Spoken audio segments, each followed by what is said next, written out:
Okay, there we go. We are now also recording. So again, my name is Kaylee. Thank you so much for joining us in person and on Zoom. If you are on Zoom, I do ask that you mute yourself, just because we don't want to have, random sounds coming out of the owl while our program is going on. So I'm going to introduce. I thought he was housebroken. Well, her name is Stella, actually. She is a girl. She's wonderful. I'm going to introduce Phil Norris. He is from the Blue Hill Historical Society. So he's going to come up and introduce these gentlemen. And I'm going to go sit back down. Now, should I stand there? You can, yeah. Just watch out for the cables. Okay.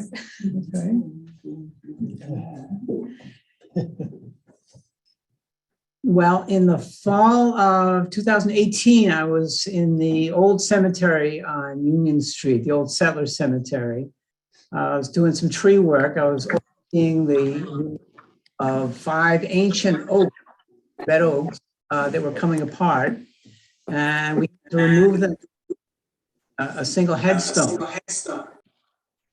Well, somebody's not on mute there. I'm taking care of that. Okay, thank you. And I got to be on first name basis, as it were, with a lot of the old settlers, reading the inscriptions on the headstone. There was John and Elizabeth Roundy and Joseph and Ruth Wood. They built 2 log cabins over on Mill Island, over near the salt pond. There was, let's see, who else was there? Peter Parker and his wife Phoebe and their son Marble Parker. I always did love that name, Marble Parker. There was Jonah Dodge. He built the house across from the fountain on the Parker Point Road. There was Nehemiah Hinckley. He was a soldier in the Revolutionary War. After the war, he walked all the way from West Point on the Hudson River he walked home to Blue Hill. There was Jeremiah, who built the Holt House in 1815. He's buried there too. And of course, Jonathan Fisher and his wife Dolly are in that cemetery. And so I was walking around these headstones wondering what were the stories of these people, and what Blue Hill must have looked like when they first got here. And I got interested in the history of Blue Hill. And everybody said, "Oh, you've got to talk to Jerry Butler, and you've got to talk to Denny Robertson." And so I've spent many enjoyable hours in the kitchens of these 2 gentlemen talking about Blue Hill history. And I want to tell you that these 2 men are just a treasure trove of local history. So I want to get out of the way and let you guys have it. Please welcome Jerry and Denny. We're not the only ones. Thank you, Phil. Thank you, folks. Jerry and I have been talking about this. Jake has got us on tape many times discussing things of this importance over on Long Island. Jerry is more savvy about the books and the writings and the readings, and I have just gathered stuff from my family through the years. His family was big in building in this town, and a lot of the buildings that are here right now and have such beautiful architecture came from him. I'll let him tell a story. Your grandfather built Town Hall. Yeah, my great-grandfather built Town Hall and George Stevens Academy, and several summer cottages down at Millikins, down East Blue Hill. And he built the first summer cottage on Parker Point. And that was in the early, I think it was in the early 1880s. Well, that was all Parker's down there. They own that whole, Yeah. all the way up to what we call South Street now. Well, I think some of it was owned by people up on South Street. Came Okay, down through, yeah, they run downhill. yeah. Like the Clouds and those families there. Is that where Ash Clow lived up there? Yeah, Okay, yeah. yeah. I've got a story about some of the Speak a little louder, Clouds. please. Yeah. Some of the Clouds, I've got a story here about some of the Clouds. Birchback canoe. I'll read that later. Okay. One of the things I had done, I wrote a book, 100 Years of the Blue Fire Department. And when I did it, I went to the town office to look at the warrants, 1910 up through. And in so doing, I came across the number of things that I think is part of this town's growth. There was the first one I came across was I went back to 1904 to see what led up to the development of the fire department, what big fire there was. Jerry, the first big one, was that the one out in the burnt land at Toddy Pond? Yeah, I think so, yeah. And used to have fire wardens around in the 4 districts of town, northeast, south, and west. And the center of town just kind of took care of itself. So there were 5 really. And my grandfather was a charter member on the fire department. And he was on the chemical wagon. They were gifted after the fire. I just asked Jerry about out on this end of Toddy Pond. There was a huge fire years ago.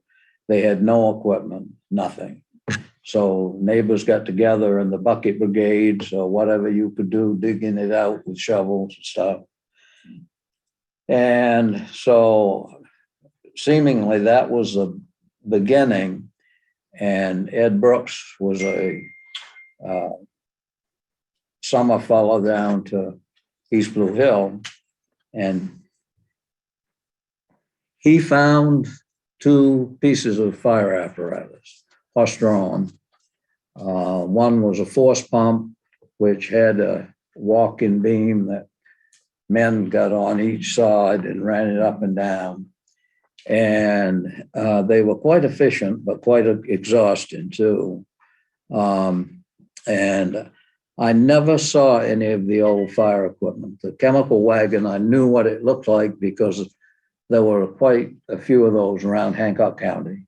They kicked around in someone's old barn or something for years after they were done being used. I know when Jim Battelle, he made note in the records of the fire company that they went to East Blue Hill out on what we have today is the J. Carter Road. Someone's barn burned and it was pretty well gone. And they got word uptown to bring the wagon down. It took him 45 minutes to get there.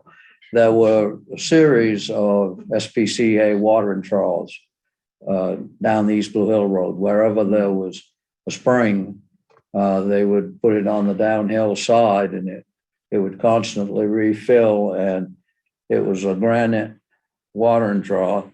And there was a little scalped out place in the back, just scalloped a hole in it so that the overage ran out the other side.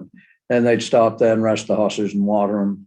And so we still drive the same speed on that road. There's Phil, you got to do something about the potholes. Was that Willis Witham's place?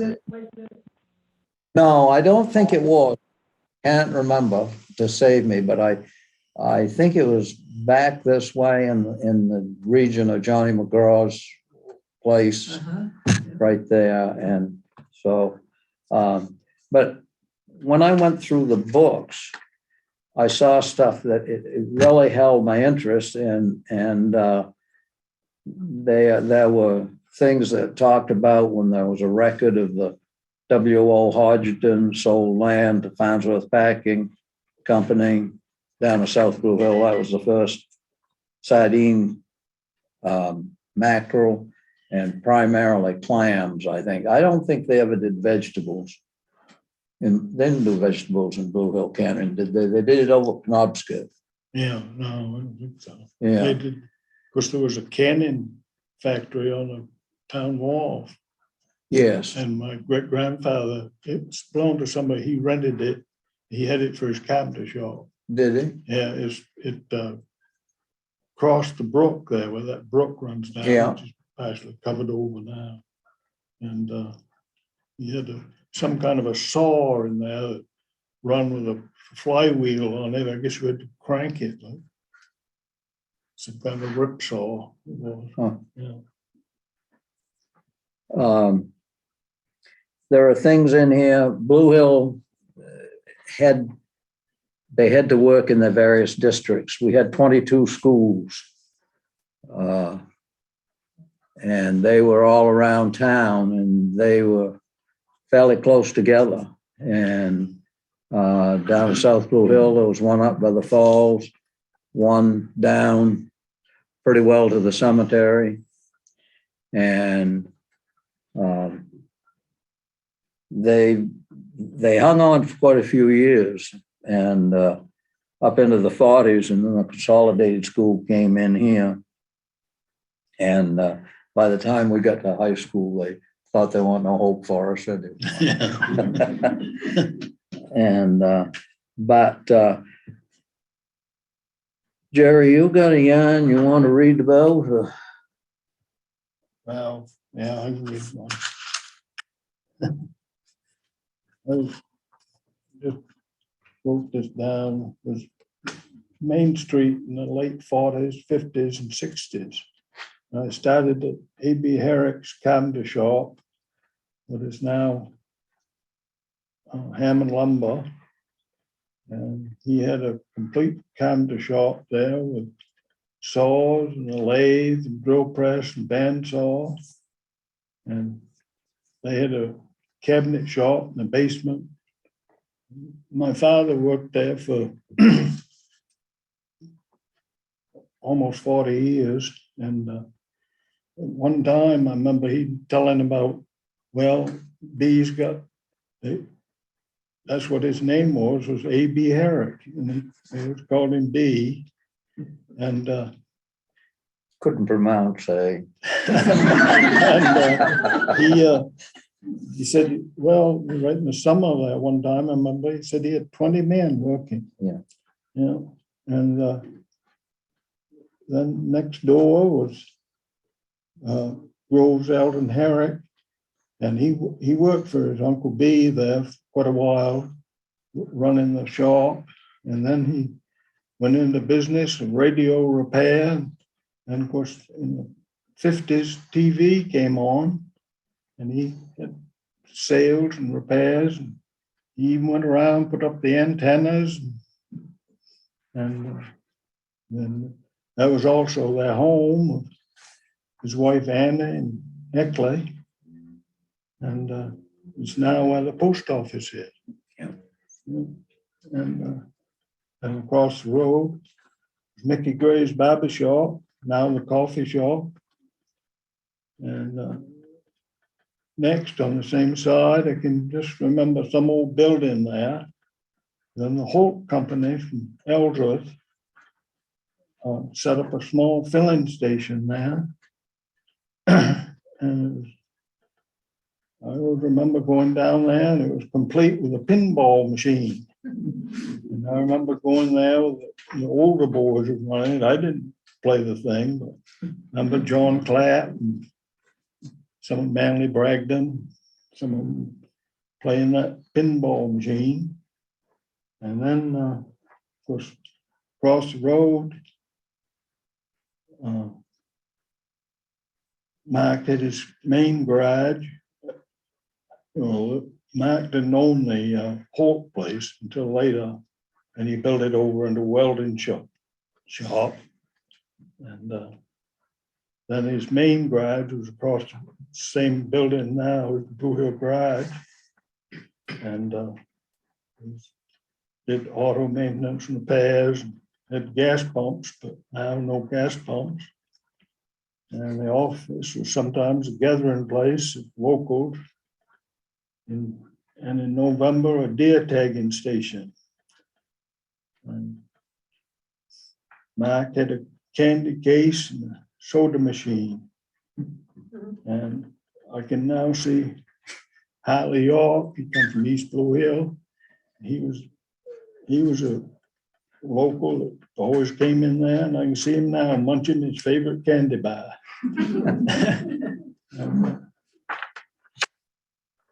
And Roland Howard at a small antique shop across the road, now gone. Next was Babs and Duffy's plumbing, painting, hardware store. The Duffy family had the plumbing heating business here for many years. On the corner of Main and Pleasant Street was the home of James and Margaret Billings. Also, Margaret ran the telephone exchange from the 40s to 1954.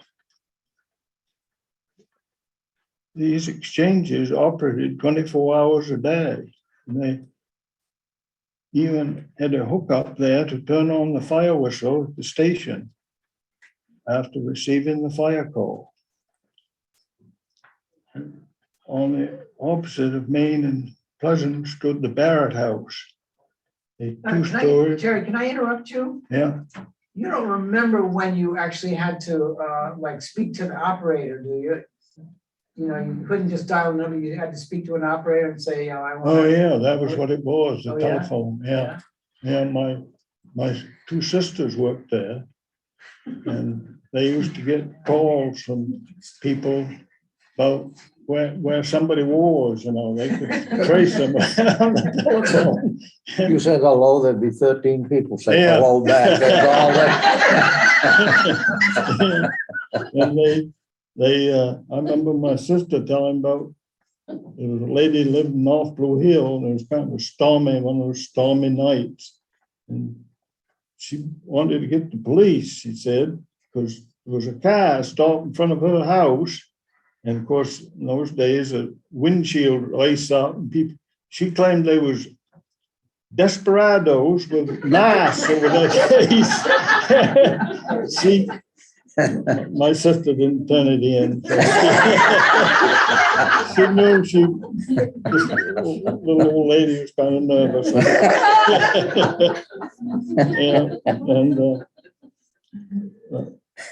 They were busy places, those telephone exchanges. Yeah. People came in there, even paid that telephone bill and stuff, you know. They had I can always remember they had a regular telephone booth in that room. It was like a double room in that house where the architect place is now. And they had a cot in there where the operator would lay down it right in the middle of the night, you know. And I remember the headsets there, and Bertha Truigy, which has been going for years, but she was one of the operators. They had quite a few operators that worked different shifts, you know, and they washed those headsets all down with witch hazel. They could get these cloths, these tissues out, and they'd wipe them all down between each operator. Yeah.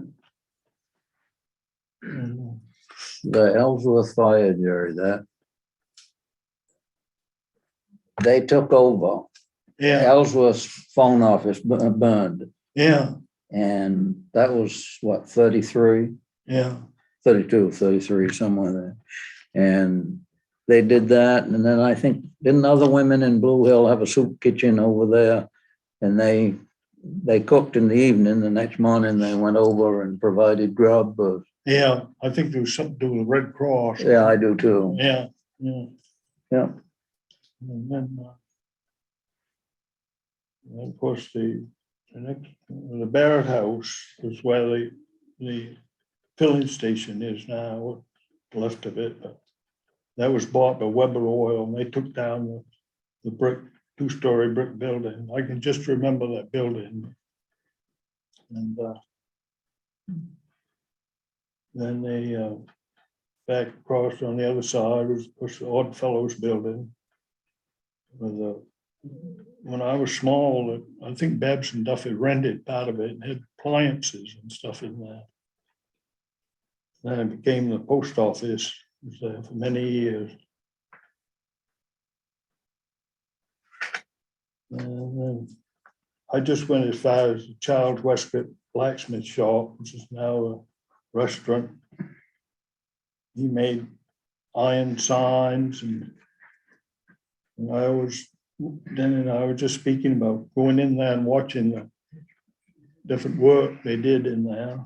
And they had a, I don't know if you know what a trip hammer is, but it's just like a, goes up and down. They had a treadle on the floor and they pressed down on it, and bang on the hot iron, you know. And I was always interested in that. And after he died, it was sold to Kitty Austin Clement. And then she had Edwin Conray work there during the summer months. Did you ever get him to make her a ring, Charles? No. He used to make, we kids go in there. I knew he needed this there, so I thought we should, you know. And he'd take horseshoe nails and bend them around the stake on his anvil and size them up for us. We didn't get much 15 feet before we lost it somewhere. Yeah. I remember shoeing horses in there. I can too. Yeah. He was awful good to horses. Yeah. Some farriers once kind, but No. he did a good job. Yeah. I've seen him ride a horse all over that dooryard, have that hoof up between his knees holding that so he could. Had the, what they call a buttress, Yeah. trim the hoof. I got an idea. Someone trimmed our feet. We might hog up a little. Yeah. Well, let's go. I just went as far as the brook. I didn't go any further. So you put some more in. Well, when I go back to 1904, that was the first year that we had a printed warrant for the town. Up to that point, they'd been handwritten, and that was the first year that happened.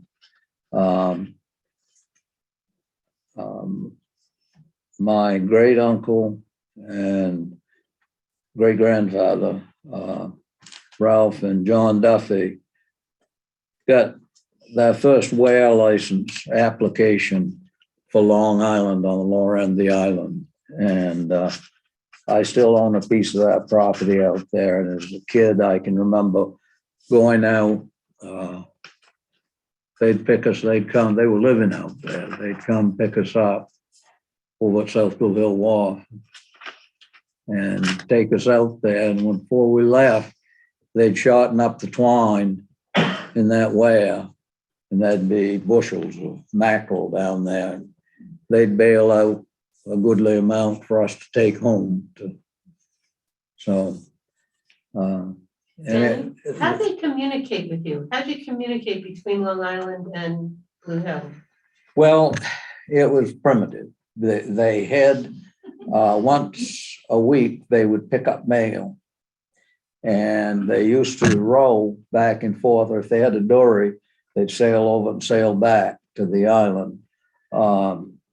In the wintertime, if the ice was had, they obviously just walked off and went to South Blue Hill Post Office, got the mail, took it back. They only did that once a week. And I know my uncle, Ralph's brother, George, he used to go across with Ralph. They'd take a pea pod and they'd stand in the middle of it and they'd start running. They'd use it like a sled and they'd run alongside it. And if they started to break through the ice, one would fall in forward and the other one fall in aft, and they'd stay in and they'd go right back, set in the stern. They'd pick her bow right up, and they took two clam holes. Each one would swing into the ice, They're pretty good motors. And they'd pull themselves till the ice was strong enough to hold them. Then they'd get out and start running again. And usually when it started to freeze, they did pretty good. There were the post office on Long Island moved around some. And I think the Sunbeam used to come up once in a while. And if she came from somewhere, they might get the mail brought by her. And if they had an emergency and the weather was such that they couldn't do anything, they'd go build a fire on somewhere on the side of the island looking towards South Blue Hill. People in South Blue Hill would see it and they'd take that as a signal, and they'd get there as soon as they could, or if they had a bigger boat, or if it really appeared to be bad. The schoolhouse on Long Island burned down, but I've never heard of a lot of fires over there. I think we've had more fires since the community moved off there than people would leave a picnic fire going, they might have on the beach or something like that.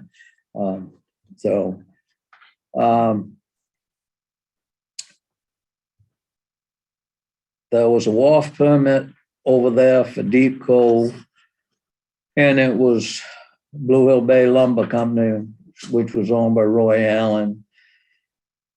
In 1919, times were getting tough, so they wanted to get wages up, and they decided to pay the selectman, the road commissioner, $3 a day. Seemed ridiculous to me. 1920, they voted to continue the school at Seaville, and I brought some photograph collection that I've got behind me. I've got one on Long Island, and there's pictures of kids outside of that school. One of them lived next door to Jerry, and he kind of grew up right around that house, and his house, it was just across the field. Yeah. And I want to tell him a story about the little hammer that you gave me, the Forrest. Yeah, I gave Denny a little hammer he had when Forrest Grindle had it. He was like grandfather to me, lived above my house. And they made it for him in the blacksmith shop. It's a little short hammer. And he was a house painter. Of course, he'd worked for Denny's grandfather.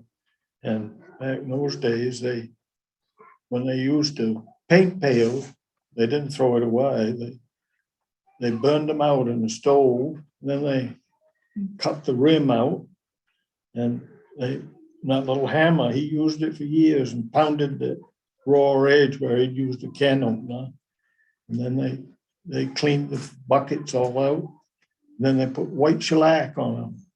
And they put new bales on them. Used those paint pails.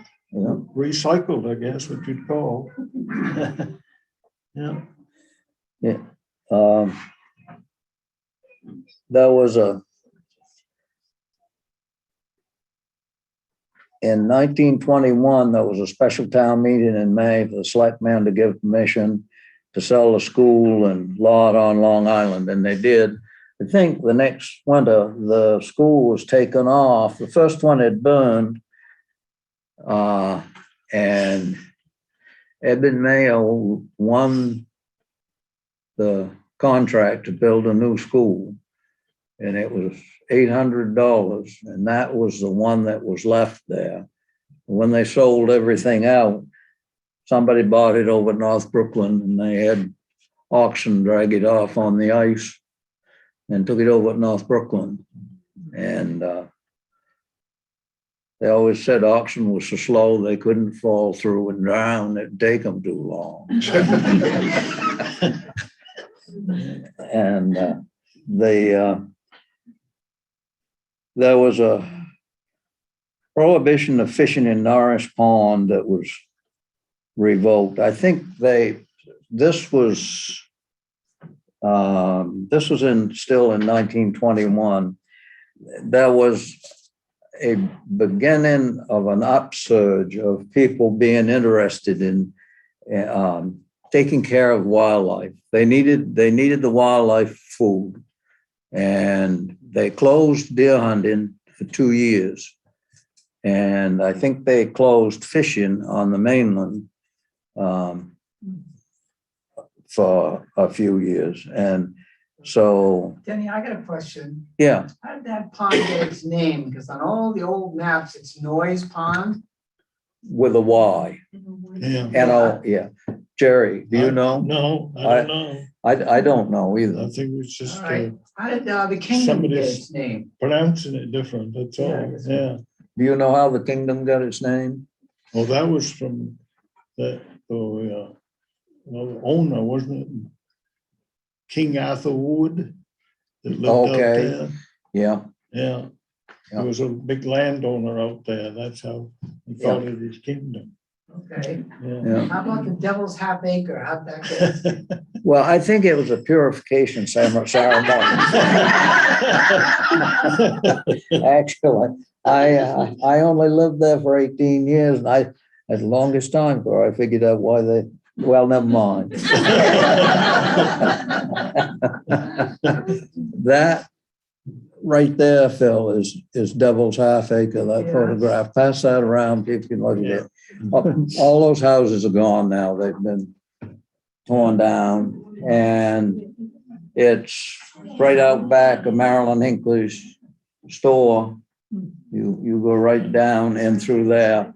They were kind of weighing all their options because it's Devil's Half Acre, but the road that went onto it was Angel Avenue. So they was kind of union, non-union.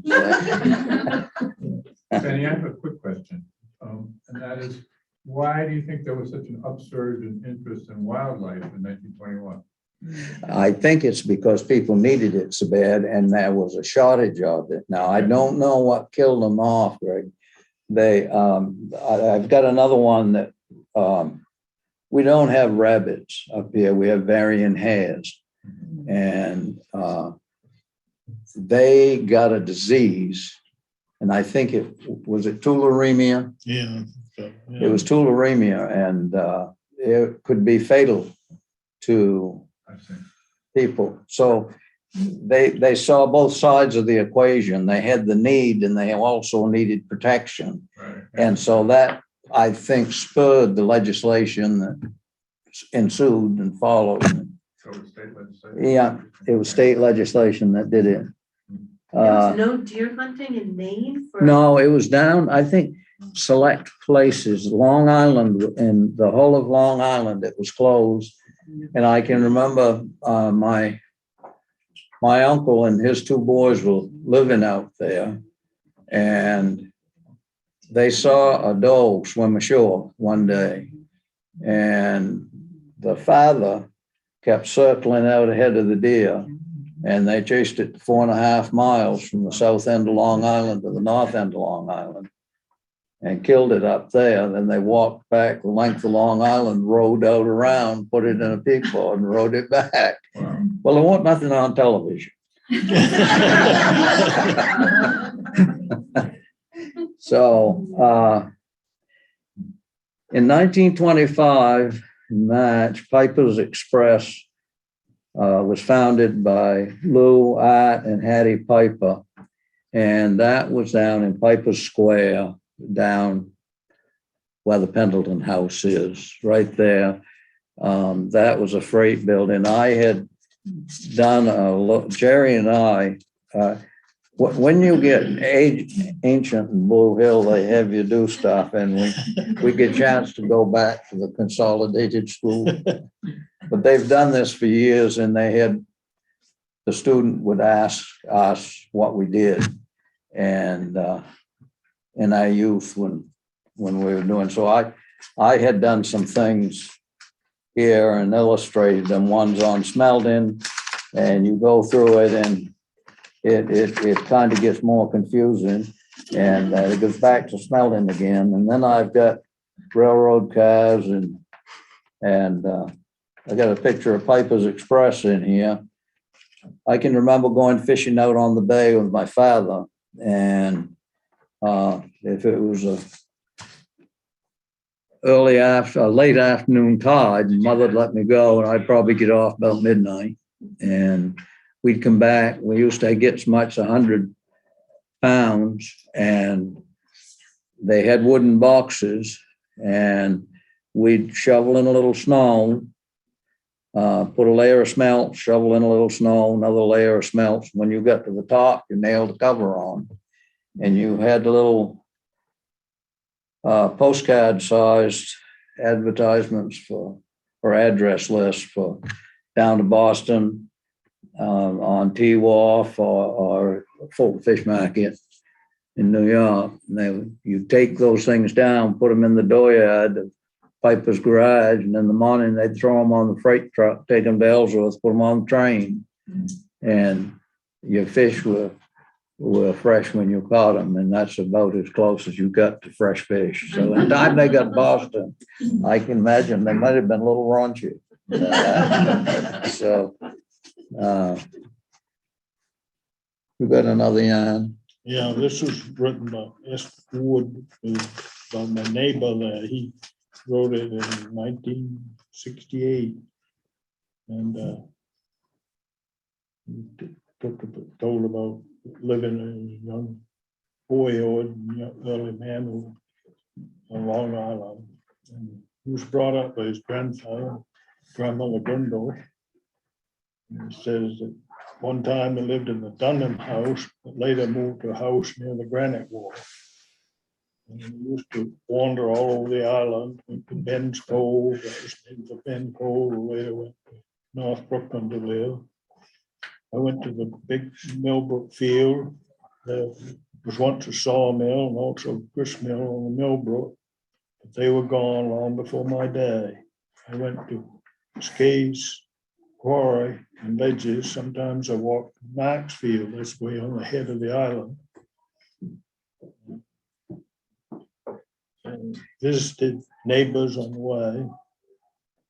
It said in the 1880s, there were 18 or 20 families living on Long Island. The most common names are Clausen, Dow, Cole, Grindle, Duffy, Chatto, and Henderson. At grandfather's, we had plenty to eat. He kept a cow, sheep, hens, and a pig. He had a 10 by 8 foot smokehouse where he smoked herring and mackerel. Mackerel are so greasy that they are hard to smoke. Grandfather tended the fire once a day, and he used ash wood. He had a different smokehouse for hams and bacon. There he burnt alders. They burned slow and make good charcoal. We dried cod and smelts on flakes set in the sunshine. Every late afternoons, we turned the fish so they would be skinned side up in the night. Of course, we salted fish in a heavy brine. We smoked alewives. I never thought much of them. Too many bones. In the winter, we had plenty of meat that was put up in ice and hay. Each man was allowed to kill 3 deer every year. For the winter, grandfather always froze a quarter of lamb, another of beef, and a pig. Grandmother preserved about 100 quarts of berries, not to mention the jellies and jams and preserves. We picked mashed cranberries and stored them. We had some high bush cranberries. They were small and run wild on the ledges. And we had potatoes, root vegetables, and apples. Every fall, each family placed a big order for the winter. Our orders were given to Captain Crockett of the steamboat that ran from Rockland to Blue Hill. The captain made no charge for ordering the groceries. The steamboat company made no charge for the delivery. On the day that the steamer had goods, the steamboat stopped, the whistle was blown, and the folks ashore rowed out for the goods. Captain Crockett was awfully good to the islanders. We always loved to see the Juliet or the Catherine or the Henry Morrison. The Morrison was used in the summer months. These steamers took hundreds of barrels of clams to Rockland.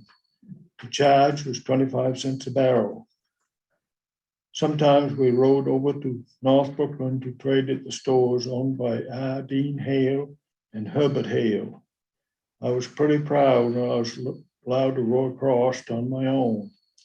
Now and then I walked from North Brooklyn to South Blue Hill where Ben and Sylvester had a store. Sometimes I delivered yarn that grandmother had spun from our sheep. Of course, there was a school on the island. I remember the year we had 33 scholars. One year we had Tom Bartlett for teacher. He was 6.5 feet tall and came from Bartlett's Island. Ida and Mary Soper taught there. They were sisters and were awfully small women. They came from Blue Hill, as did Phil Howard. Alva Billings was another Blue Hill teacher. Fred Butler came from Brooksville. They got him because Ida Soper couldn't make the big boy's mind. The schoolhouse was used for He had a suppers. gun. Suppers to use for religious services, some held in some Sunday and sometimes in an evening. When I was a boy, there were 20 deacons on Long Island. Each was able and willing to preside at the service. That's pretty good. I lived on Long Island with my mother during the war for 3 months. Had family there. My aunt, which would be the only surviving guy now of that group, with Richard Duffy, who had Duffy and Duffy boats. She had Richard's older brother, and he didn't have anyone to play with over there, and because they all were working. And remember, they had a gasoline-powered washing machine. That was kind of putting you over into fantasy land. If there wasn't nothing on television, you could watch it, go back.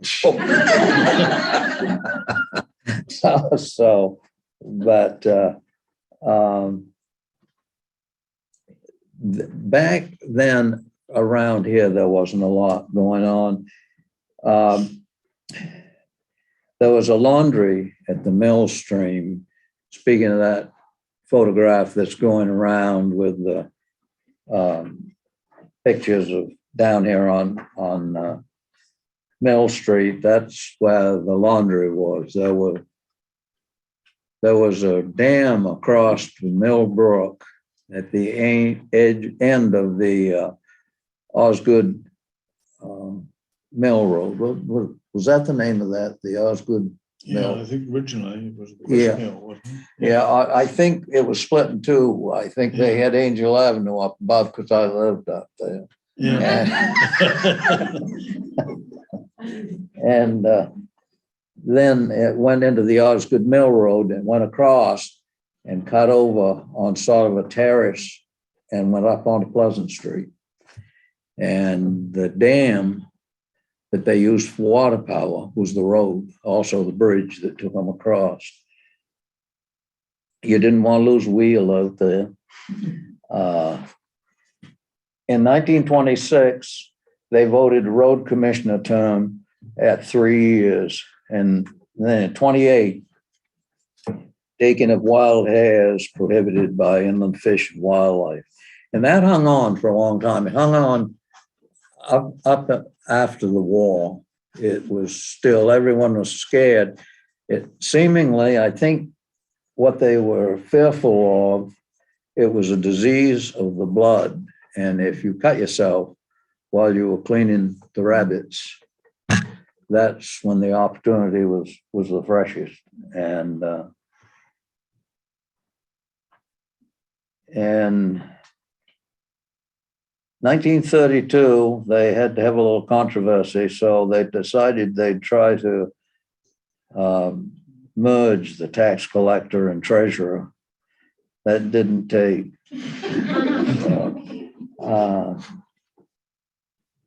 What about 1929, 3 road commissioners? Yeah. Yes, they did a lot of things Yes, they did. They had a lot of stuff where they did that up. And I think previous to that, they may actually have had more, because they'd have one in North Blue Hill, one in East Blue Hill, one in South Blue Hill. And so they finally settled in. You're getting up into internal combustion engines, and that's what really changed the town a lot, I think, Phil. And they,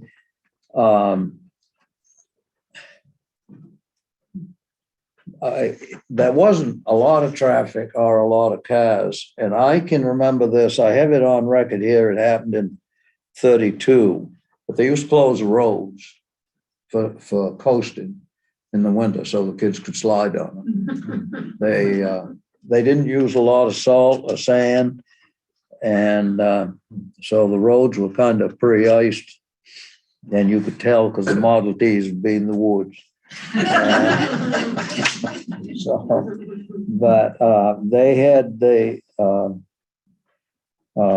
They used to go from Pleasant Street to Main Street. That road was open. The Ellsworth Road from M. Howard's to Main Street, that's where Pete Clapp lives. That was open. Mill Street from L. Curtis's to Main Street. The town had a bobsled, and if you went to town office, you could have it for the night. And we used to go get it, and it was nothing but a long plank that ran down. You wobbed as many kids as you could get on that. We'd go up to Nozzle Hall, let us surf, and we'd come down, try to make that corner right across from the church down onto High Street. And then the next corner, if we had good luck, we'd go all the way down, go across Main Street, and that was on the ice in the bay. And, that was seldom you made it complete. And so now a thing that Jerry may know a little more than I do about some of this, but in 1933, the selectmen were authorized and instructed to enter into an agreement and sign a contract for fire hydrant service with the Blue Hill Water Company, and the hydrant rental to be limited to a sum not to exceed $2,400, and it was authorized under document 147, which I haven't got a clue what that means, but that is still in existence. Right now, there are 3 people. You're on it? Was it Yeah. Who's it, the other 2? Peter Bryan? Peter Bryan was, Peter O'Brien, Dwayne Gray was. Yeah, okay. And they've kept that going. And we have seen the concern about forever chemicals and things that are happening right now throughout the state, throughout the nation. And so a water company may be in the future. It was intended to come from Woods Pond, wasn't it? Yeah. They have a standpipe up there, well, up by Union Street. So Okay. pump up to the standpipe. Yeah. Yeah. So though it sounds like a stretch, it could easily come this way. If I have a theory that I've had, and it's worth exactly what it costs you, but I have always wondered, as a kid, father was fire chief, and we used to haul water for the fire company, charge $15 for 500 gallons. And we'd go from house to house every evening. And in the winter, it dries up a lot too. And it dried up my nose. I'm going to use that water company. So. But we used to haul water then, and it was very seldom that you'd hear of an artesian well. Now there are artesian wells everywhere. And I've always wondered if you can go and look in most bathrooms around town. Again, if there's nothing on television, you just and that it will be the most beautiful turquoise color right down the side of that thing, brought on by chemicals in the water. And if it isn't that, you can get this nicer patina that is kind of a coppery color. It's kind of reddish. And that's quite common, and there's a taste that goes with it. More and more people are putting in filtration systems to make their water more palatable. Either that or pay $17 for a little bottle of water. And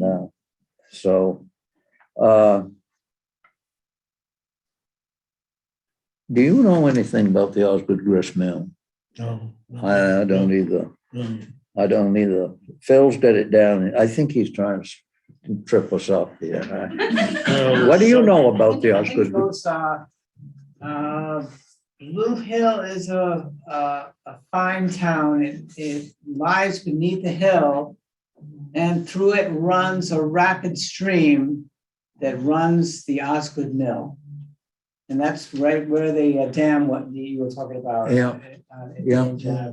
It was across, as the only thing I know about it, Phil, was across the brook from my father's house down on Mill Street. You are on Angel Avenue. I got that wrong. There were drive shafts and axles and stones and stuff on the other side, and there was a foundation over there. And as a kid, I can remember people saying it's up by the old Osgood Mill. I never knew anything about it. We had ice boxes were common, and down on Mill Street, they had coal. Enoch Grindle sold coal, came in by vessels down to the steamboat wharf. And they used to be a set of scales right on the corner going towards East Blue Hill, past Seaside Cemetery. Right around that corner, there was coal down. And there was another one, and they'd have hard coal and soft coal and briquettes and in different bins. And the fellows used canvas bags. They'd fill them with coal, put them on their shoulder and lug them out, put them on 3/4 ton pickup and deliver them to wherever they were wanted. Right beside that was the ice house, and they cut the ice in Woods Pond and trucked it down there and insulated it with sawdust.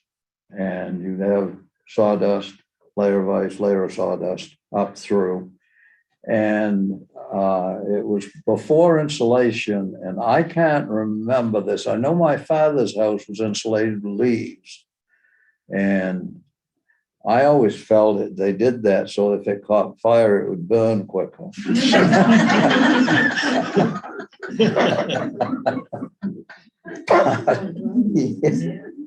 So, Denny, you were saying you had a theory about something to do with the water. Now, when you're talking about artesian wells, you're talking about groundwater wells that all of us use today?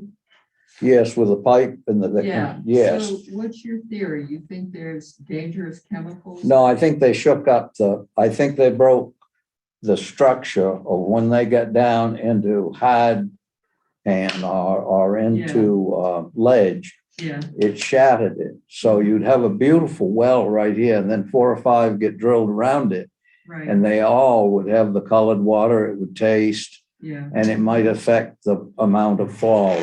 And So did you ever hear anything during your long lifetime about contamination from Care American well? Right, I mean, Care American no, mine just up the road. no, I never heard anything from Care American. I mean, the other mines that were here before that, Yeah, there was a lot more of them, and they were everywhere. Yeah. And I can remember as a kid, the one down to the Oddfellows Hall, Jerry, that one was always awful good. And that kind of went to pot, didn't it?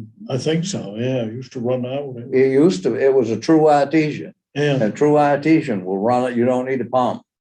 It's Right, got enough pressure coming out of the ground that you can have it. Almost everybody would have a hand dug well or a cistern. right. I know the cistern in father's house was 500 gallons.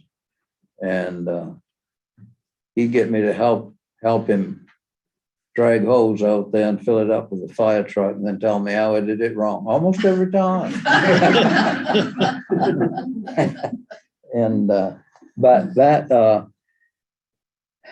I think there are a lot more opportunities now to have purified water. And Phil, how long do you want to bore these folks? I don't.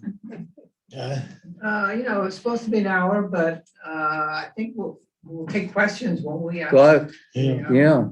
yeah. Is there any burning questions in your mind? I've got one.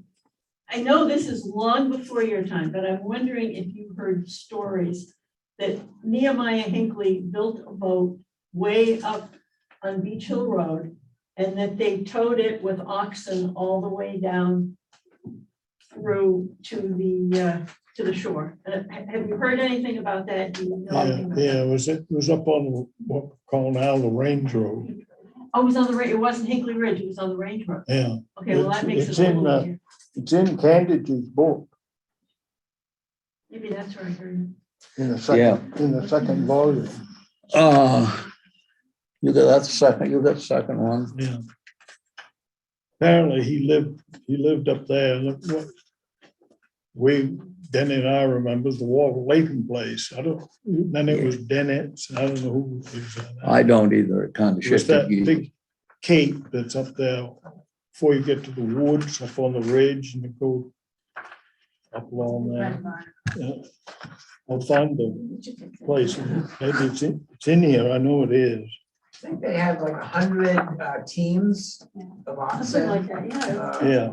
I just got to find It's hard to it. imagine. Well, they moved a lot of houses that way. They moving houses was, they would get in the upper gable end and have a bedroom window, and whoever was the head rigger would stay up there, and then he'd holler out through to the teams down below, left or right or stop or go or whatever it was, or where's the shovel? Come into it. So I have a question from Zoom. It is from Carol, and she says, do you know anything about the mines in town, especially on Mines Road? I do. There's a lot in, you haven't got your, I haven't got my book with the mines in it, Jerry. Have you? Oh, this one? That one, Bill wrote a lot about mine. Yeah, Yeah. this is a book that I use a lot, that Bill Hinckley wrote. It's local, bits of local history. It was in the packet, and he consolidated all of them in here, and it gives their names, and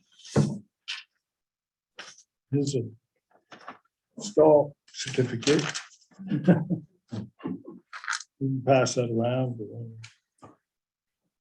What were they mining?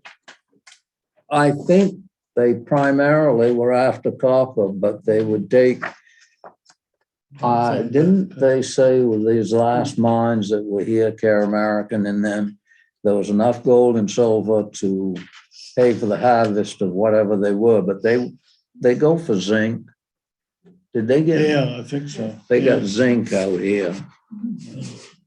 So did that answer the question? I think so, yes. And then But they're available down at the whole house. Have you got Yeah, yeah. these Yeah. books down? They've got a Yeah. lot of the good books. This is Rebecca Herrick's book. Believe that was a thesis, wasn't it, when she went to college? Yeah, I All think those. so, yeah. And all the vessels are in here, their tonnage, stories of their destinies, whether a lot of them never came home. I remember Alan Mello's brother was on one of those schooners, and Yeah, she sailed out of Ellsworth. I know her name, but I have to call all you people 3:00 in the morning. I can't remember it now. And that's about the time it come to me. I know they asked Alan's father if his boy Joe he'd ever heard from him again. He said, "No, I haven't." And I don't believe he drowned though, because if he had, he'd have written.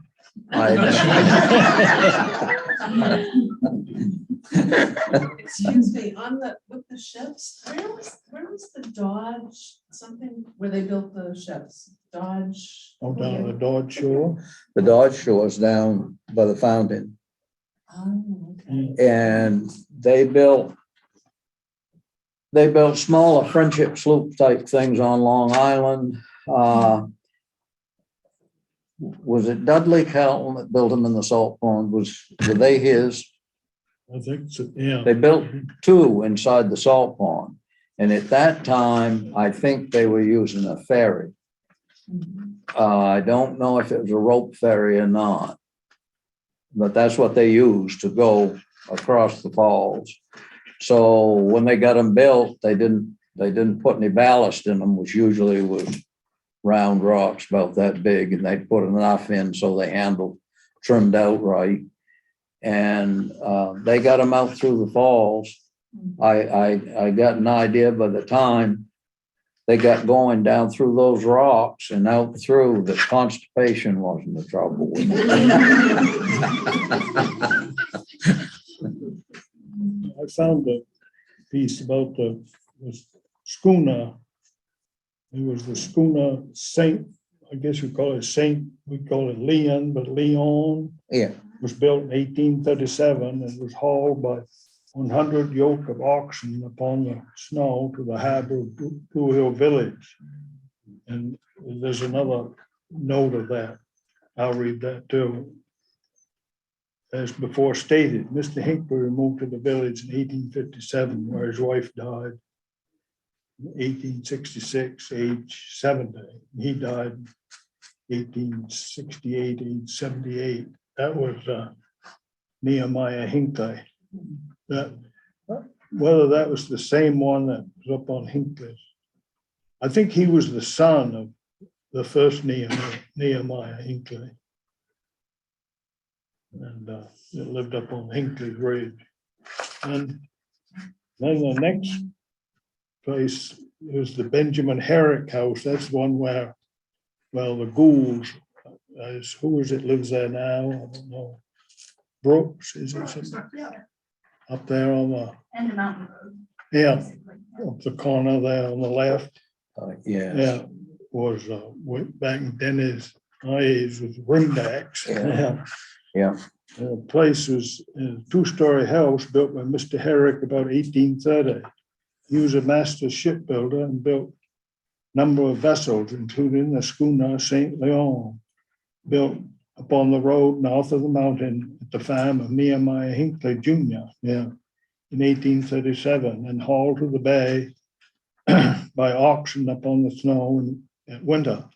The writer is a boy, this was R.G.F. Candy, was at the hauling and remembers the men engaged with 100 yoke of oxen.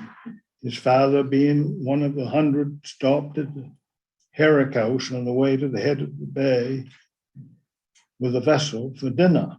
He remembers too.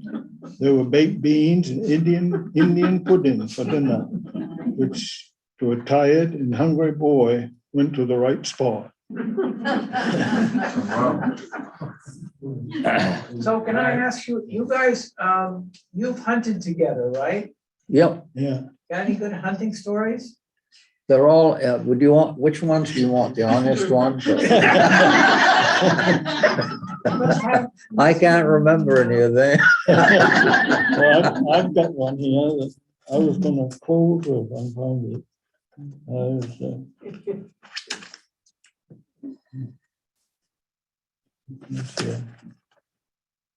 I was going to close. This is more of a personal story, more But it was right on the Blue Hill line between Blue Hill and Surrey where this happened. My brother, Walter I. Butler, and my grandfather, also Walter I. Butler, were at the camp on Toddy Pond hunting on this day, November 11th, 1941. After lunch, grandfather was taking a nap. Walter could hear hunters driving deer. It was not far from camp, so Walter went over to the same area. A nice buck appeared and Walter bagged it. Bagged the deer and went back to the camp and got grandfather. And they got the deer back to the camp. They found out that Walter was the one that shot the deer and that he was only 15 and hunting alone. He was 16 the next day, November 12th. And, He was reborn. yeah. Grandfather was a retired game warden. Maybe he had tangles with some of these hunters before. Anyway, the hunters tried to make trouble. Fred Smith, the local warden at the time, settled the problem. I don't know how, and Walter could keep the deer. And on December 1941, we all know what happened. The world changed overnight. My grandfather passed away on January 1942 on the ice spelling in Surrey. And I came along in June 1942. That really upset the apple cart.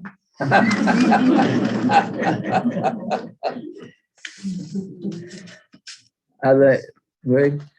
Yeah, I have a 13 one. I was thinking about bringing the oxen, all the oxen there, which meant an awful lot of people, which meant an awful lot of eating and some kind of an occasion at the end of it. I know that before your time. Then it got me thinking, what kind of, other than church events and weddings, let's say, what kind of community events were most significant in your memory? Where people would get together in the town and where? What about Blue Hill Days? We used to, they used to have a stage in this building and they'd have vaudeville acts. They'd have vaudeville acts down in the town hall upstairs. And that would bring people together. And it was surprising the amount of adults and kids would go down to the golf links on that pond there, go skating. We always had a big fire burning on the bank. We tried to burn down pine tree, worked on that pine tree about 13 years, never did get it down. What about the fair? Fair? Right, I was just thinking of that. Yes, that's good. Yeah, the fair. And we used to have in the summertime, and usually they'd go up to the AA field up on Union Street, the ball field.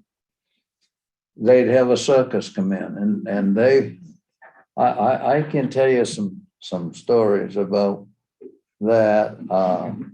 We would go up as boys when they were putting the big top on. And they would have an old elephant, about 406 years old, had gout in one foot. And that was pretty fascinating. And we'd try to get a job to get passes so we could go in the evening. And I succeeded, and Mother gifted me with a quarter in case I wanted some peanuts or something when I got up there. Well, I got up there and I wanted to see my buddy, the elephant. And I scrounged around and he was back in another tent. I went to visit him. Well, everyone was going to him and I'd never seen anyone feeding that. There's not a lot of elephants in Blue Hill. And So I was just kind of admiring him and talking to him a little bit. And there was someone came up behind me and he had some peanuts in his hand. Well, that elephant took a look at that and the trunk came up, they was gone. And I thought, damn, that's good. I got a quarter. I'm gonna go out. And I think it was a nickel a bag for peanuts. Well, I got out there and bought them from the peanut vendor and went back in. And I commenced pounding them into that elephant. And they ain't got much for manners. And these things were fairly well attended, and that there was some adult beverages being passed around, most out back of the tents and one thing and another. Well, I was sitting there feeding my elephant. I thought I was doing the world a big favor. And some fella came in about 3 quarts more booze in him than I had, and he was smoking a cigarette. Well, there wasn't any fire laws back then. And I always felt sorry for this, but it was a startling experience. I would feed that. I'd kind of gotten into this and I would thought my chances as a showman are right here in front of me. I showed them how I've trained this elephant. So I was pounding, I'd turn around, bow, one thing and another. I was really getting into the acting part of it. And that fellow watched the whole performance. And he was getting ready to go out. And he took that cigarette and he just kind of tossed it into that elephant's trunk. And he sucked that thing clear back of his brain somewhere. And the goddamnedest look come over his face. And he blowed about 3.5 years worth of postnasal drip the whole length of me. And after ever, I do have another elephant story, but I ain't gonna tell it. And they used to do that up at the fairgrounds too. They used to have those come in. We used to have the gypsies used to come around about, I can remember them coming about every couple of years. They'd show up here for a while, do work, one thing and another. Yeah, I guess I don't remember them. Yeah. And then Native Americans used to come to take care of raking berries and doing stuff like that. And we'd play with their kids. And the ladies made little baskets and they'd go around from house to house. I think they just kept possible things in it, and they little small handmade. And I think those were a quarter, and they had sweetgrass, little brooms, little whisk brooms they made. They smelled nice. You hung them up beside the stove. See, we were into this Aspen thing. Wow, I got my start as 5G. And they'd hang those up there and they'd dry out there. They'd smell good. And they came here for quite a few years, and now it's totally changed. Now we have around the county, we have Haitians and Vietnamese, and there's a more diverse population of migrant workers that come through here now. A lot of Puerto Ricans, and I don't speak Puerto Rican, and they don't speak down east. So, but Mr. Can't we make our hands go when we get together? So, Phil, I think it's time to wind it up. it's up to you. Any other questions? Let these gentlemen go home. How about a big hand for?